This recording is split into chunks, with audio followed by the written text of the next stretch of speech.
Mississippi, Mr. Palazzo. Gentleman from Mississippi recognized for 2 minutes. Thank you, Madam Speaker, and thank you, Mr. Chairman. I'd like to thank Chairman Smith and Chairman Rogers for their work to put this bill together.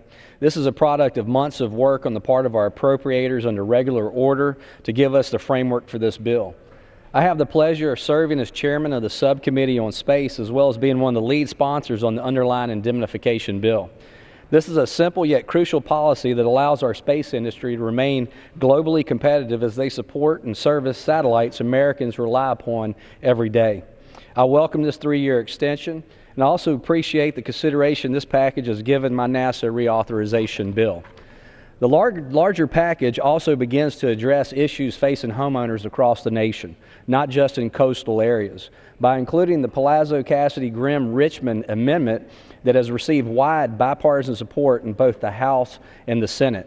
This provision halts all FEMA work through the end of this fiscal year to implement rate increases on some of those homeowners affected by flood map changes. This provision sets the stage for broader reforms that we are working towards later this month or the next. With this bill, we also maintain our commitments to our men and women in uniform by restoring damaging defense cuts. We address cost of living adjustments for 63,000 medically retired military personnel and survivors receiving those benefits.